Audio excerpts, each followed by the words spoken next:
Fala, galerinha, vamos lá continuar aqui, ó. Hoje a gente vai falar dos precursores da reforma. Lembrando que na última aula nós começamos a falar sobre reforma religiosa. Falei para vocês que a Igreja Católica, ela era grande senhora feudal, ela era cheia de riquezas e tinha vários comportamentos que algumas pessoas vão considerar equivocados e aí vão promover uma ideia de reforma que a gente vai começar a ver hoje quem são essas pessoas.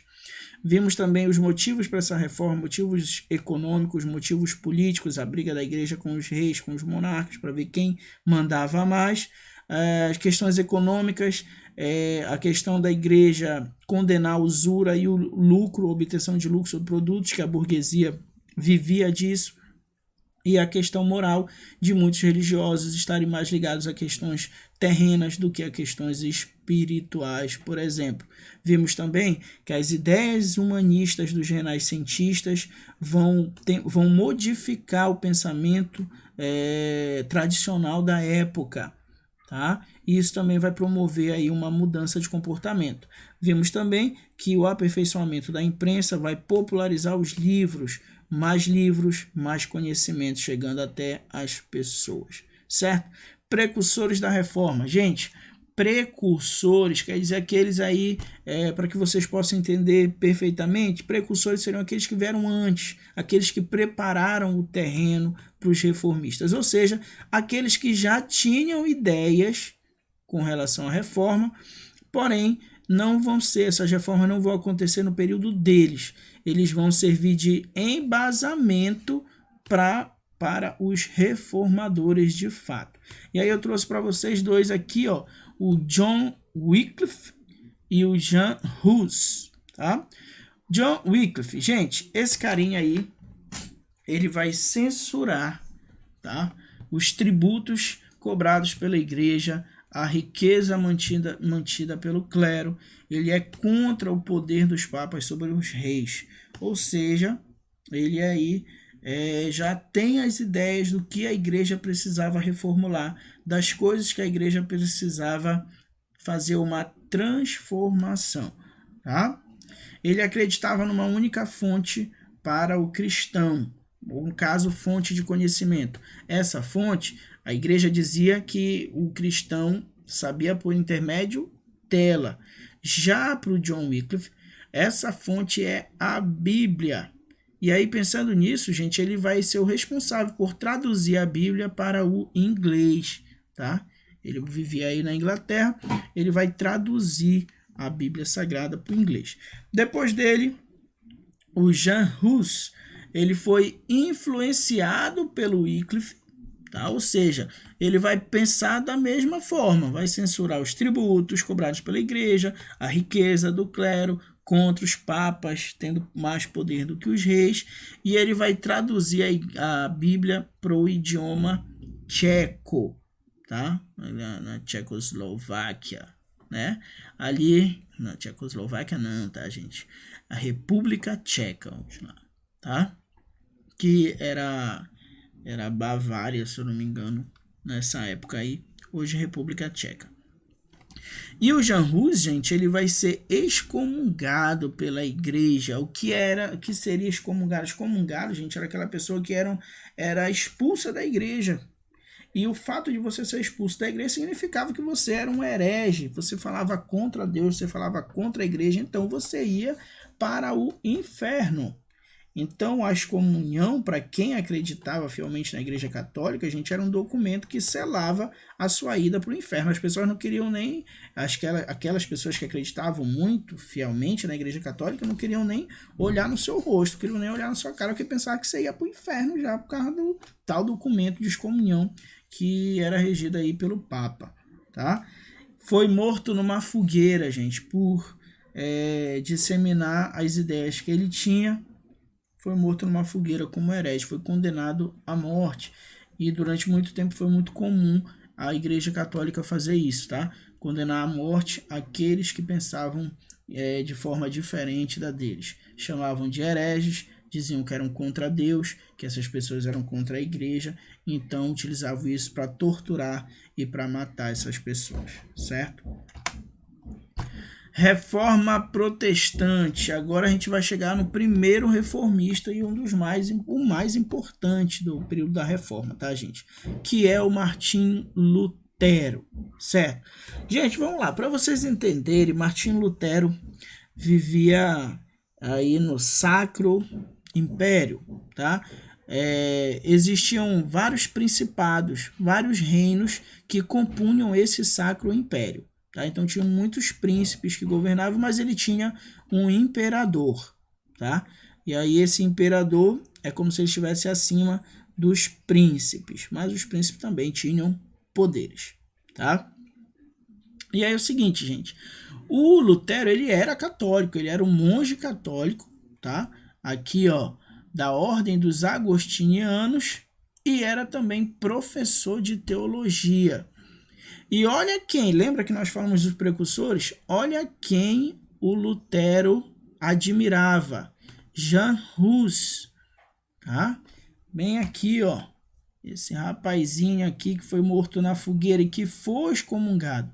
Se o Lutero, ele admira essa figura, gente, então, logicamente, ele absorveu as ideias do Jan Hus e as ideias do John Wycliffe, entende?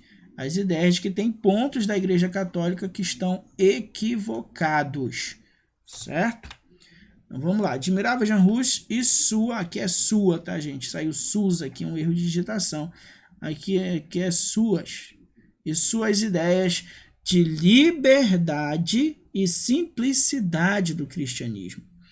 Ou seja, a ideia de que os cristãos são livres para, por exemplo, interpretar a Bíblia, ler a Bíblia, ter acesso ao conhecimento bíblico, e a ideia de simplicidade, ou seja, o cristianismo tem que ser simples como era no início, tem que voltar para a sua simplicidade. Essa riqueza atrapalhava. Esse era o pensamento aqui do Martim Lutero, que eu disse, meu Deus, baby shark, tô todo doido já. Martim Lutero, tá, gente? Então, olha só, gente. O Martim Lutero, como professor de teologia, discutia muito com seus alunos a respeito de teologia, que a gente já sabe o que é, né? Aí a ciência que vai tentar explicar as questões divinas, explicações de Deus, né, com relação a Deus. Então, Lutero, ele questionava muito e discutia muito com seus alunos sobre essas formas de debater aquilo que ele considerava errado, aquilo que ele considerava certo. E então ele vai expressar para os seus alunos a sua primeira ideia de doutrina, que seria a salvação pela fé. Olha só, salvação pela fé. Isso significava, gente, que não eram suas obras, como por exemplo, pagando indulgências que iam fazer você ser salvo. Não era você dar uma oferta ou pagar dízimos para construir a igreja de São Pedro que você estaria sendo salvo. Não, era pela sua fé. E mais, não precisaria você ir até um padre para se confessar, para que ele pudesse lhe dar uma penitência ou então perdoar seus pecados. Isso teria que ser feito diretamente com Deus, tá? Então essa era a doutrina da salvação pela fé do Martim Lutero. E aí, pensando lá no que Martim ficou pensando lá o que é que ele via na igreja que ele achava incorreto, que ele vai escrever suas 95 teses. Tá? Essas 95 teses, gente, ele ia discutir com os alunos dele na Universidade de Wittenberg. Eu sou meio ruinzinho assim nessas palavras, tá, gente? Mas vamos lá, né? Não rolou CCAA aí comigo, então os que sabem me perdoem, tá? Então, na Universidade de Wittenberg, ele ia discutir. Porém, gente, o que acontece? Chegou na cidade um vendedor de indulgências. E chegou ao conhecimento do Lutero que esse vendedor de indulgências estava na cidade. Então, o que foi que Lutero fez? Pegou suas 95 teses e pregou elas na porta da igreja do castelo. Assim, todos iriam ler as suas ideias, suas teses. E lembra, as teses, elas falavam aquilo que Lutero considerava errado. E ali eu botei, gente, uma imagem representando aí Lutero, fixando as 95 teses. E aqui eu bati uma foto do livro de vocês, tá? Isso aqui tá no livro de vocês, na página 58. Alguns pontos que o Lutero discordava e botou lá nas 95 teses. Olha, como por exemplo, livre interpretação da Bíblia. Ou seja, as pessoas estariam livres para ler, julgar, interpretar, porque antes, gente, essa interpretação vinha pronta pelos padres. Eram os padres, o Papa que interpretava a Bíblia e entregava para os fiéis católicos. Mas os fiéis católicos não tinham acesso à Bíblia. Muitos não eram pessoas simples, não sabiam nem ler e escrever. Então elas não eram livres para interpretar. Tá? Então, para Lutero, elas deveriam ser sim livres para a interpretação da Bíblia.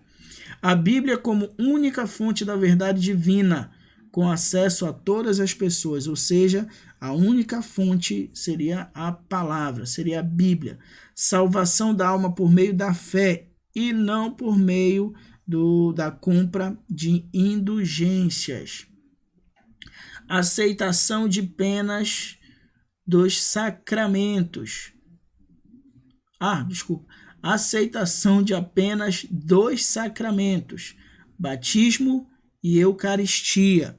Tá? Ou seja, aqueles momentos sagrados para a igreja que para Lutero só existiam 2 que realmente eram sagrados, que era o batismo e a eucaristia. Fim do celibato. Os líderes da igreja protestante poderiam constituir família. Ou seja, para Lutero não adiantava nada fazer o celibato se os padres tinham filhos, se envolviam com mulheres. Então, para ele, mas antes tirar isso daí. Proibição dos cultos aos santos e da venda de indulgências. Realização das cerimônias religiosas nos idiomas locais, porque muitas vezes as celebrações religiosas eram feitas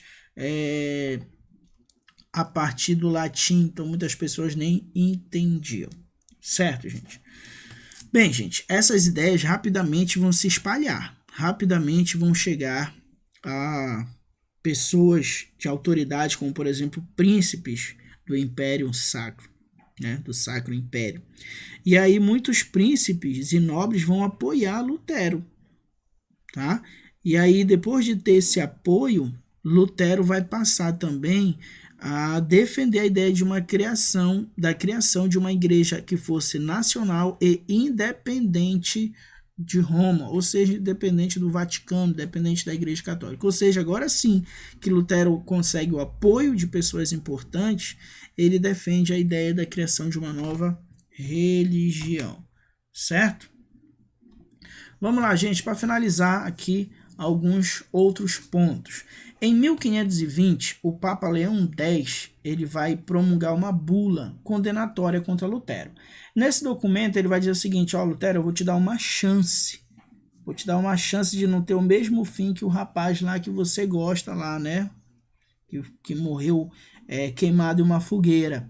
Você precisa, tá, se retratar, senão você vai ser excomungado. Tá? Você precisa se retratar. Você precisa dizer que isso que você escreveu foi doidice sua, que isso não tem fundamento nenhum, que o certo mesmo somos nós aqui, do jeito que a gente está fazendo. E aí, gente, como Lutero, e aqui está esse rapaz, corajoso aqui, o Lutero, como Lutero tinha o apoio de vários reis, o que é que Lutero vai fazer? Lutero vai queimar, gente, essa carta em praça pública, na frente de quem quisesse ver. E aí isso vai ser o grande símbolo de desobediência à igreja por parte dele. E aí em 1521, no ano posterior, ele vai ser excomungado. Lembra daquele documento que eu falei para vocês?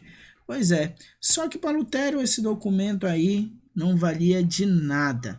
Tá? Porém, depois da excomunhão dele, aí ele vai começar a ser perseguido pela igreja. Porém, ele vai conseguir apoio do príncipe da Saxônia e aí ele vai ficar protegido no castelo durante muito tempo. Tá?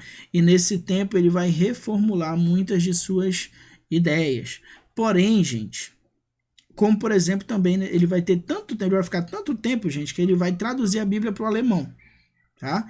Então, lembra que a maioria dos reformadores que nós estamos vendo tem como ideia disseminar o conhecimento e popularizar a Bíblia. Então, você vai ter aí o Lutero traduzindo a Bíblia para a língua alemã. Tá? Nesse período que ele está no castelo, gente, ele perde o controle sobre suas ideias e sobre a própria reforma. Ou seja, ele está lá no castelo e as ideias, as 95 teses dele, estão sendo estudadas, estão sendo avaliadas, estão sendo interpretadas por diversas pessoas. Entre essas pessoas, o Thomas Müller, um cara ligado à área camponesa. O Thomas, gente, ele vai se transformar, ele vai ser adepto das ideias luteranas, porém, ele vai ser muito radicalista. Ele vai, por exemplo, identificar o clero, a nobreza, os príncipes, os ricos como inimigos de Cristo. E aí ele vai promover uma reforma. Uma reforma não, desculpa, uma revolta, desculpa. Reforma não, uma revolta camponesa, tá? Os príncipes, gente, não viam uma reforma camponesa como algo bom, poderia fazer com que eles perdessem poder. Então os príncipes vão mandar seu exército para conter a revolta camponesa. Lutero, apesar de Thomas identificar como um protestante, como um reformador, mas Lutero era defendido por um príncipe, então Lutero também vai se posicionar contra essa reforma camponesa, certo? Em 1529, gente, a gente vai ter a Dieta de Speyer, tá? O que foi isso? O imperador do Sacro Império mandou chamar todos os príncipes para uma reunião. Nessa reunião, ele tentou impor o catolicismo. Os príncipes não aceitaram, os príncipes reclamaram, os príncipes protestaram. A partir daí, tá, gente? A gente já havia falado de protestantismo algumas vezes, mas é por causa desse episódio acontecido aqui na reunião aqui de Speyer, que essas pessoas que tinham ideias contrárias à Igreja Católica passaram a ser chamados de protestante. E aí nós vamos ter depois a Paz de Augsburgo. Segundo essa nova ideia aqui, gente, cada príncipe iria poder optar pela religião adotada em suas terras. E aí a gente vai ter o Sacro Império se dividindo entre católicos e protestantes, certo? Gente, tem um exercíciozinho lá na página 59, façam, batam a foto, enviem para mim, assim que possível estarei respondendo e fazendo feedback para vocês, certo? Fiquem com Deus, um abraço e até a próxima.